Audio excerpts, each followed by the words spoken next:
warm welcome students. Today I will be explaining map work, historical important places, session 49, contemporary world history. I am Rekha HG, assistant professor of history, Government First Grade College, Vijayanagar, Bangalore. So here we have Kabul. Kabul ಅಫ್ಘಾನಿಸ್ತಾನಿನ ರಾಜಧಾನಿಯಾಗಿದೆ. ಇದು ಹಿಂದೆ ಒಂದು ಪ್ರಮುಖ ಬೌದ್ಧ ಕೇಂದ್ರವಾಗಿತ್ತು. ಅಲ್ಲಿ ಗಾಂಧಾರ ಶೈಲಿಯ ಕಲೆ ಆರಂಭ ಆದಂಥ ಒಂದು ಸ್ಥಳ. ಪ್ರಾಚೀನ ಭಾರತದ ಇತಿಹಾಸದಲ್ಲಿ ನಾವು ಅಧ್ಯಯನ ಮಾಡ್ತೀವಿ. ಈ ಒಂದು ಸಮಕಾಲೀನ ಜಗತ್ತಿನಲ್ಲಿ Afghan civil war was the source of anxiety for the peace of Asia. ಅಫ್ಘಾನಿಸ್ತಾನಿನಲ್ಲಿ ಆದಂಥ ಅಂತರ್ಯುದ್ಧ ಅದು ಬಹಳ ಒಂದು ಶಾಂತಿಗೆ ಭಂಗ ತಂದಂಥ ಕೆಲಸ ಅಂತ ಹೇಳ್ಬೋದು. So Afghanistan is the neighbouring country of Russia also. Russia started to interfere in the affairs of Afghan.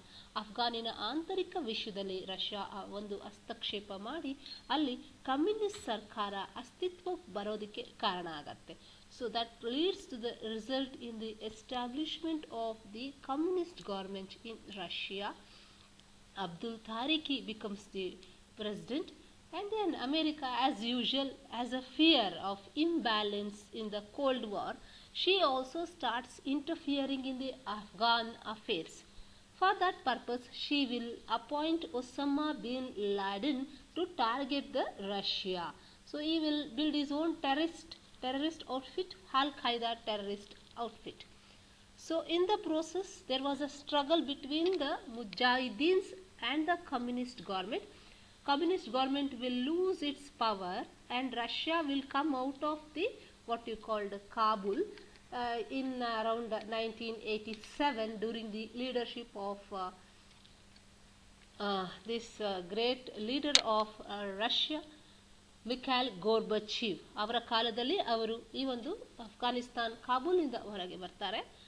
ಆಗ ಮುಜಾಹಿದ್ದೀನರು ಅಲ್ಲಿ ಆಳ್ವಿಕೆ ಮಾಡ್ತಿರ್ತಾರೆ.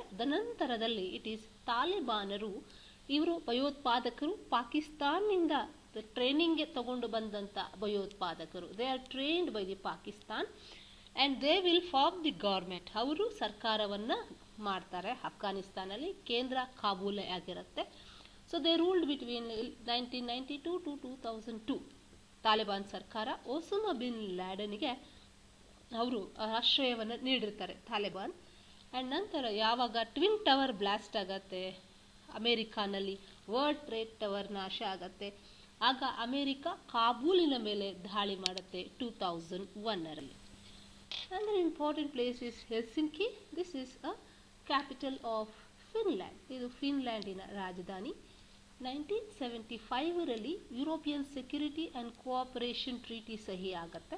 ಯುರೋಪ್ನಲ್ಲಿ ಒಂದು ಹೆಚ್ಚುತ್ತಿರುವ ಶೀತಲ ಸಮರದ ಆತಂಕದಿಂದ ಪೂರ್ವ ಮತ್ತು ಪಶ್ಚಿಮ ಐರೋಪ್ಯರಲ್ಲಿ ಬಹಳ ಒಂದು ಭಯದ ಆತಂಕ ಉಂಟಾಗಿರುತ್ತೆ. ಸೊ ಹಾಗಾಗಿ 1975ರಲ್ಲಿ ಯುರೋಪಿನ ಒಂದು ಸೆಕ್ಯೂರಿಟಿ ಕೋಆಪರೇಷನ್ ಟ್ರೀಟಿಗೆ ಸಹಿ ಹಾಕಲಾಗುತ್ತೆ. With the fear of the security they will sign a treaty which tries to reduce the enmity of USA and USSR. ಈ ಒಂದು ಟ್ರೀಟಿ ಏನು ಮಾಡುತ್ತೆ, ಎರಡು ಬಲಿಷ್ಠ ರಾಷ್ಟ್ರಗಳ ಒಂದು ಒತ್ತಡ, ಒಂದು ಶತ್ರುತ್ವ ಕಡಿಮೆ ಮಾಡುವ ಒಂದು ಪ್ರಯತ್ನವಾಗಿರುತ್ತೆ. In 1993 arms limitation talks, strategic arms reduction talks ಅನ್ನು ಸಹಿ ಮಾಡ್ತಾರೆ. ನಿಶಸ್ತ್ರೀಕರಣದ ಪ್ರಯೋಗ ಆಗುತ್ತೆ ಇಲ್ಲಿ. So there will be disarmament process. ಅತಿ ಹೆಚ್ಚು ಶಸ್ತ್ರಾಸ್ತ್ರಗಳನ್ನು ಹೊಂದಬಾರದು ಅನ್ನೋ ಒಂದು ನಿಶಸ್ತ್ರೀಕರಣ ಆಗಲೇ ಆಗ್ತಾ ಇರುತ್ತೆ. ಅಮೇರಿಕಾದ ಲೀಡರ್ಶಿಪ್ನಲ್ಲಿ, ಐಸಾನ್ ಓವರಿನ ಲೀಡರ್ಶಿಪ್ನಲ್ಲಿ ಈ ಒಂದು ನಿಶಸ್ತ್ರೀಕರಣ ಆಗುವಂಥ ಸಮಯದಲ್ಲಿ ಇಲ್ಲಿ ಸ್ಟಾರ್ಟ್ ಅನ್ನೋ ಒಂದು ಡಾಕ್ಯುಮೆಂಟು, ಸಾಲ್ಟ್ ಎಲ್ಲ ಸಹಿ ಆಗ್ತಾರೆ. ಹೆಲ್ಸಿಂಕಿನಲ್ಲಿ ಸ್ಟ್ರಾಟಜಿಕ್ ಆರ್ಮ್ಸ್ ರಿಡಕ್ಷನ್ ಟಾಕ್ಸ್ ಅನ್ನು ಮಾಡ್ತಾರೆ. That will be helpful to reduce the arms and ammunitions. ನಿಶಸ್ತ್ರೀಕರಣಕ್ಕೆ ಹೆಚ್ಚು ಒಲವನ್ನು ನೀಡಲಾಗುತ್ತೆ. Delhi, all of you know, Delhi is the capital of India. Delhi ಒಂದು a great city of India and it is the capital of India. So the invaders who came to India, ಆಗ invasion ಆದಂಥ ಕಾಲದಲ್ಲಿ ದೆಹಲಿಯನ್ನು ಆಳ್ವಿಕೆ ಮಾಡ್ತಾರೆ. ದೆಹಲಿ 1193 ದೆಹಲಿ ಭಾರತದ ಆಳ್ವಿಕೆಯಿಂದ ತಪ್ಪಿ ಹೋದಂಥ ದೆಹಲಿ ಮತ್ತೆ ಭಾರತೀಯರ ಆಳ್ವಿಕೆಗೆ ಬಂದಂಥ ಕಾಲ 1947. ಈಗ ತೋರ್ಮರ ಚೀಫ್ಟನ್ಸ್ನಿಂದ ದೆಹಲಿಯನ್ನು ಕಳ್ಕೊಂಡಾಗ ದೆಹಲಿಯನ್ನು ಗುಲಾಮ ಸಂತತಿ, ದೆನ್ ವಿ ಹ್ಯಾವ್ ಖಿಲ್ಜಿ ಸಂತತಿ, ತುಗ್ಲಕ್ ಸಂತತಿ, ಸೈಯದ್ ಸಂತತಿ, ಲೋಧಿ ಸಂತತಿ, ನಂತರ ಮೊಘಲ್ ಸಾಮ್ರಾಜ್ಯ, ನಂತರ ಬ್ರಿಟಿಷ್ ಸಾಮ್ರಾಜ್ಯ, ಅದ ನಂತರ 1947 ಇಂಡಿಯಾ ಗೆಟ್ಸ್ ಬ್ಯಾಕ್. ಭಾರತೀಯರ ಆಳ್ವಿಕೆಗೆ ಒಳಗಾಗಿದ್ದು ದೆಹಲಿ 1193ಗೆ ಮೊದಲು ಆಳ್ವಿಕೆ ಮಾಡ್ತಾ ಇರ್ತಾರೆ. ನಂತರ ಭಾರತೀಯರಿಗೆ ವಾಪಸ್ ದೆಹಲಿ ಸಿಗುವಂಥ ಸಮಯ 1947. Okay, after independence India, Delhi is the capital of India. So in 1983 non alignment SAARC ಸಮಿತಿಗಳು ಇಲ್ಲಿ ಆಗತ್ವೆ. ಭಾರತ ಸಾರ್ಕ್ ಕೂಡ ಮೆಂಬರ್ ಆಗಿರುವಂಥದ್ದು, ಸಾರ್ಕ್ ಸಮಿತಿಯದ್ದು. ಅಂಡ್ ಆಲ್ಸೋ ದೆಹಲಿಯಲ್ಲಿ ಏಷ್ಯಾ ಕ್ರೀಡಾಕೂಟ, 9ನೇ ಏಷ್ಯಾ ಕ್ರೀಡಾಕೂಟ ಆಗತ್ತೆ 1982ರಲ್ಲಿ. India will always the Asian games. And also ದೆಹಲಿಯಲ್ಲಿ ಹಲವಾರು ಒಂದು ಹೆರಿಟೇಜ್ ಮಾನ್ಯುಮೆಂಟ್ಗಳು ಕೂಡ ಕಾಣ್ಕೊಳ್ಳೋಕೆ ಸಿಗುತ್ತವೆ. ಒಂದು ವಿಶ್ವ ಪರಂಪರೆಯ ತಾಣಗಳು ದೆಹಲಿನಲ್ಲಿ ಹಲವಾರು ಫ್ರಮ್ ದಿ ಕುತುಬ್ ಮಿನಾರಿಂದ ಹಿಡಿದು we have many historical monuments in the Delhi. Belgrade, it is the capital of Yugoslavia. Yugoslavia ಒಂದು ಐರೋಪ್ಯ ರಾಷ್ಟ್ರ. So the depressed class nation conference was held in Belgrade. ಇಲ್ಲಿ ಒಂದು ಸಮ್ಮೇಳನ ನಡೆಯುತ್ತೆ. ಅದ ನಂತರ after the second world war, ನಿಮಗೆಲ್ಲ ತಿಳಿದಿರೋ ಹಾಗೆ, world is divided into 2 power blocs. One is under the leadership of Russia and other one is controlled by United States of America. ಉಳಿದಂಥ ಹಲವು ರಾಷ್ಟ್ರಗಳಿಗೆ they are not interested to become part of this military block. ಅವ್ರಿಗೆ ಇಷ್ಟ ಆಗಲ್ಲ military ಬ್ಲಾಕ್ನಲ್ಲಿ ಇರೋದಕ್ಕೆ. They wanted to pursue their own independent policy. ಅವರದ್ದೇ ಆದಂಥ ಒಂದು ಫಾರಿನ್ ಪಾಲಿಸಿಯನ್ನು ಫಾಲೋ ಮಾಡೋ ನಿಟ್ಟಿನಲ್ಲಿ ಅವರು ಯಾವುದಕ್ಕೂ ಸೇರೋದಿಲ್ಲ. ಆ ಥರದ ಒಂದು ಕಂಟ್ರಿ ಅಂತ ಹೇಳಿದ್ರೆ it is Yugoslavia under the leadership of Marshal Tito, Jawaharlal Nehru, ಇಂಡಿಯಾದ ಜವಾಹರ್ಲಾಲ್ ನೆಹರು, ಅಂಡ್ ಈಜಿಪ್ಟಿನ ನಾಜಿರ್, ಇಂಡೋನೇಷ್ಯಾದ ಸುಕಾರ್ನೋ, ಇವರೆಲ್ಲ ಸೇರಿ ಒಂದು ಕೂಟ, ಒಂದು ಇಂಡಿಪೆಂಡೆಂಟ್ ಫಾರಿನ್ ಪಾಲಿಸಿಯನ್ನು ಮಾಡ್ಕೊಳ್ತಾರೆ. ಅದನ್ನು ಅಲಿಪ್ತ ನೀತಿ, ಅಲಿಪ್ತ ಚಳುವಳಿ ಅಥವಾ ನ್ಯಾಮ್ ಅಂತ ಕರೀತಾರೆ. ಸೊ ಈ ನ್ಯಾಮಿನ ಪ್ರಥಮ ಶೃಂಗಸಭೆ ಎಲ್ಲಿ ಆಯೋಜನೆ ಆಗುತ್ತೆ ಅಂತಂದರೆ 1961ರಲ್ಲಿ ಬೆಲ್ಗ್ರೇಡ್ನಲ್ಲಿ. ಈ ಸಮಿತಿಯನ್ನು ಯಾರು ಉದ್ದೇಶಿಸಿದ್ರು? ಹೂ ಪ್ರಿಸೈಡೆಡ್ ದಿಸ್ ಸಮಿತಿ ಇನ್ 1961 ಅಂತಂದರೆ it is Marshal Tito, the prime minister of the Yugoslavia. ನೆನ್ಪಿಟ್ಕೊಳ್ಳಿ, ಈ ನ್ಯಾಮ್ ದೇಶಗಳಲ್ಲಿ ಒಬ್ಬ ಐರೋಪ್ಯ ರಾಷ್ಟ್ರದವನು ಟೀಟೋ, ಮಾರ್ಷಲ್ ಟೀಟೋ, ನಾಜಿರ್ ಆಫ್ರಿಕಾದವನು, then Nehru Asia. So 3 continents.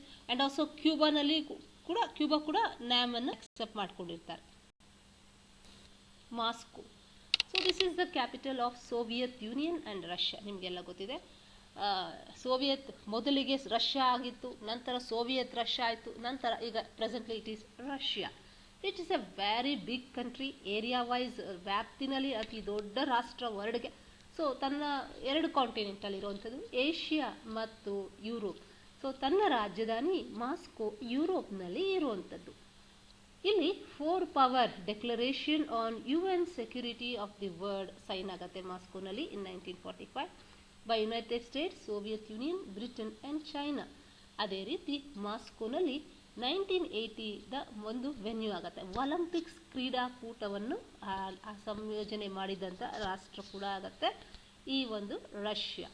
So 1991ನಲ್ಲಿ ಮಿಖೈಲ್ Gorbachev ಅವರು ತನ್ನ ಅಧ್ಯಕ್ಷ ಸ್ಥಾನದಿಂದ ಕೆಳಗಿಳಿದು USSR ಅನ್ನು ವಿಸರ್ಜನೆ ಮಾಡ್ತಾರೆ, ಡಿಸ್ಇಂಟಿಗ್ರೇಟ್ ಮಾಡ್ತಾರೆ. ಆಗ USSRನಲ್ಲಿ 15 ರಾಷ್ಟ್ರಗಳು ಇರುತ್ತವೆ. ಯಾವ 15 ರಾಷ್ಟ್ರಗಳು ಅಂತಂದರೆ ಉಜ್ಬೇಕಿಸ್ತಾನ್, ತಾಜಕಿಸ್ತಾನ್, ಕಿರ್ಗಿಸ್ತಾನ್, ಅಜರ್ಬೈಜಾನ್, ಈ ರೀತಿ there are more than 15 countries. ಆಗ ಇದು ವಿಘಟನೆ ಆದಂಥ ಕಾಲಕ್ಕೆ 1991ನಲ್ಲಿ ಆ ರಾಷ್ಟ್ರಗಳೆಲ್ಲ ಹೊರಗೆ ಬಂದು ತಮ್ಮ ಒಂದು ಸ್ವತಂತ್ರವನ್ನು ಘೋಷಣೆ ಮಾಡಿಕೊಳ್ಳುತ್ತವೆ. ಅಷ್ಟು ರಾಷ್ಟ್ರ ಹೊರಗೆ ಬಂದರೂ ಕೂಡ even to this day which is the largest country in the world ಅಂತ ನಾವು ಮಾತನಾಡುವಾಗ it is none other than the Russia and its capital is Moscow located in the Europe. So Moscow is a important city also. ಮಾಸ್ಕೋನಲ್ಲೇ ಈ Warsaw pact ಮಾಡಬೇಕು ಅನ್ನೋ ಒಂದು discussion ಕೂಡ ಆಗತ್ತೆ. ಅದ ನಂತರದ ಕಾಲದಲ್ಲಿ ಈ ವಾರ್ಸಾ ಕೂಟ ಕೂಡ ಸಹಿ ಆಗತ್ತೆ. ಮಾಸ್ಕೋದಲ್ಲಿ ಸಹಿ ಆಗಲಿಲ್ಲ ಅಂದರೂ ಒಂದು ಚಾರ್ಟರ್ ಆ್ಯಕ್ಟನ್ನು ರೆಡಿ ಮಾಡ್ತಾರೆ. ಅದರ ನಂತರ ಪೋಲೆಂಡ್ನಲ್ಲಿ ವಾರ್ಸಾ ಒಂದು ಮಿಲಿಟರಿ ಕೂಟವನ್ನು ಕೂಡ ಸ್ಥಾಪನೆ ಮಾಡೋದಕ್ಕೆ ಸಾಧ್ಯ ಆಗತ್ತೆ. ಈವನ್ ಟು ದಿಸ್ ಡೇ ಈ ಒಂದು ರಷ್ಯಾ ಕೂಡ ಕೋಲ್ಡ್ ವಾರಿನ ಒಂದು ಅಮೇರಿಕಾದ ಗ್ರೇಟ್ನೆಸ್ಸನ್ನು ಆಕ್ಸೆಪ್ಟ್ ಮಾಡಿಕೊಂಡಿದೆ.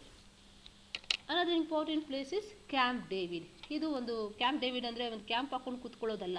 Camp David is the name of a place located 70 miles away from Washington DC in ಮೇರಿಲ್ಯಾಂಡಲ್ಲಿರುವಂಥದ್ದು. ಇದು summer capital of American president ಕೂಡ. In 1979 Camp David accord was sign between Egypt Israel to maintain peace and security in Israel. So 1979ರಲ್ಲಿ ಅಷ್ಟೊತ್ತಿಗೆ ನಾಜೀರಿನ ಮರಣ ಹೊಂದಿರ್ತಾನೆ. ನಾಜೀರ್ ಮರಣದ ನಂತರ ಅಲ್ಲಿ ಮತ್ತೊಬ್ಬನ ಆಯ್ಕೆ ಮಾಡ್ತಾರೆ ನಾಯಕನಾಗಿ, ಅನ್ವರ್ ಸದ್ದಾತ್. ಅವನು ಅಧ್ಯಕ್ಷ ಆಗಿರ್ತಾನೆ ಈಜಿಪ್ಟ್ನಲ್ಲಿ. ಸೊ ಅವನಿಗೆ ಅರ್ಥ ಆಗತ್ತೆ, as long as Israel is supported by America, ಇಸ್ರೇಲ್ನ ಸೋಲಿಸಲಿಕ್ಕೆ ಸಾಧ್ಯನೇ ಇಲ್ಲ ಅಂತ ಹಾರಾಡ್ತಿರೋಂಥ ಅನ್ವರ್ ಸದ್ದಾತ್ ಕೆಳಗಿಳಿದು ಆ ಒಂದು ಶಾಂತಿ ಸಮ್ಮೇಳನದಲ್ಲಿ ಭಾಗವಹಿಸ್ತಾನೆ, ಅರಬ್ ಇಸ್ರೇಲ್ ಮತ್ತು ಅಮೇರಿಕಾ. ಸೊ ಅದನ್ನು ಅಟೆಂಡ್ ಮಾಡ್ತಾರೆ ಅಮೇರಿಕಾ, ಜಿಮ್ಮಿ ಕಾರ್ಟರ್, ಇಲ್ಲಿ ಇಸ್ರೇಲ್ ಬೇಗನ್ ಅನ್ನೋನು ಮತ್ತು Sadat Anwar Egypt. But results are not so positive.